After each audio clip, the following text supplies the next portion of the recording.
সামনে যে সার্চ লাইটটা আছে এটা এটা এটা তিনটাতে যে কোনো একটা দিয়ে কাজ করো, তিনটার মধ্যে যে কোনো ভিএইচএফ। এটা যেমন আমাদের যা যে ভিএইচএফ আছে, তো সেম ভিএইচএফ, এটা ভেরি হাই ফ্রিকোয়েন্সি। তো আমাদের জাহাজের প্রথমের অংশ দেখালাম, ফরওয়ার্ডের অংশ। এবার আমরা যাচ্ছি জাহাজের ইঞ্জিন রুমে এবং তারপরে যাবো আমরা জাহাজের ব্রিজে। ইঞ্জিনের বাড়ানো কমানো কিংবা স্টপ চালু এগুলো নির্ধারণ করা হয়। আর এইটা হলো স্টারবোর্ড সাইডের ইঞ্জিনের, আর এটা পোর্ট সাইড ইঞ্জিনের। এইটা এই ওয়েটটা হলো আপনার হলো সামনে যে সার্চ লাইটটা আছে, ওই সার্চ লাইটের জন্য এটা হলো মাথা ঘুরানো করবে। ওই যে মাথা ঘুরেছে, তো আমরা দেখতে পাচ্ছি যে সকালে যে সার্চ লাইটটা তোমাদের দেখাচ্ছিল, দূরের সার্চ লাইটটা, তো এইটার সাহায্যে ওটা কন্ট্রোল করা যায়। আর সার্চ লাইটের সুইচ আছে এখানে, এটা হলো হর্নের সুইচ, ঠিক আছে। তো আর এটা হলো স্টিয়ারিং হুইল, যার বলা হয় হুইল মানে বাংলায় সুকান বলা হয় তাই, তাই তো। এটা স্টিয়ারিং হুইল বলে।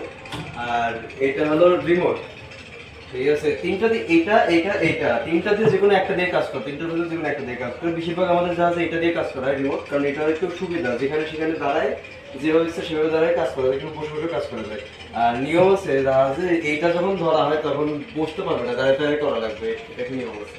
এই নিয়মটা সবাই পালন করে। ব্রিজে আসার সময় সবসময় খালি পায়ে আসবে, এইটাই নিয়ম আছে। তো এটা আমরা এইটা জানি কিভাবে অপারেট হয়, তো এইটা সব কিভাবে অপারেট হয়। এটার ভিতরে একটা আছে বাম সাইড, একটা আছে ডান সাইড, এই দুইটা সুইচেই কন্ট্রোলার আর কি, মানে সেম এটা একই কাজ।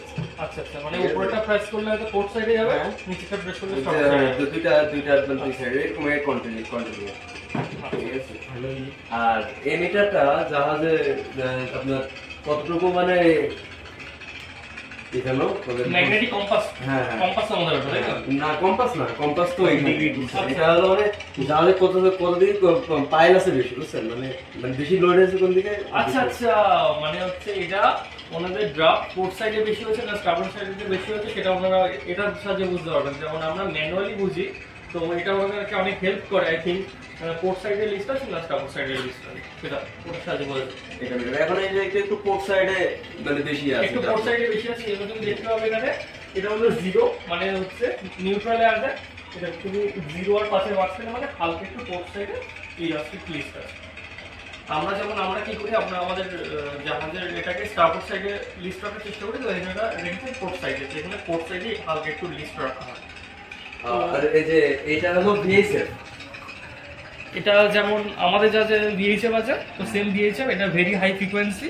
তো এইটার সাহায্যে আমরা বিভিন্ন জাহাজের সাথে, নেভির সাথে, সবকিছুর সাথে কানেক্ট করতে পারি। তো এটার চ্যানেল নাম্বার হলো 16 হলো ইনল্যান্ডের মধ্যে যখন আমরা থাকি, তো ইনল্যান্ড ভেসেলগুলো 16 নম্বর চ্যানেলেই থাকে, আর বড় জাহাজ যেগুলো মাদার ভেসেল হয় সেগুলো 68 নম্বর চ্যানেলে থাকে, ঠিক আছে।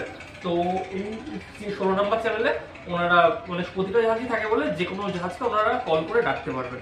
এইভাবে কমিউনিকেশন করা হয়, জাহাজের কমিউনিকেশন।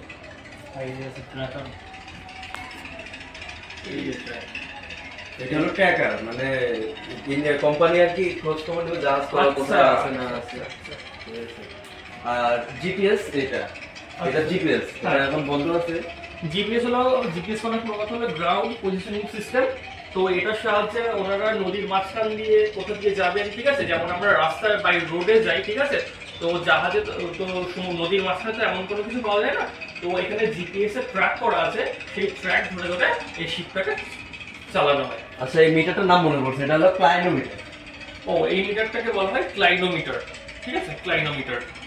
আর এখানে এটা একটা ইন্টারেস্টিং জিনিস দেখলাম, আমাদের যেমন যে ম্যাগনেটিক কম্পাসগুলো অনেক ছোট ছোট হয়, তো এনাদের কম্পাসটা বেশ অনেকটা বড়। তো দাদা এটা অ্যানালগ সিস্টেমের, তো দেখা যায় সাউথ ইস্ট ওয়েস্ট নর্থ। আচ্ছা, এটা অ্যানালগ কম্পাস। এই ফার্স্ট টাইম আমি দেখলাম এত বড় কম্পাস।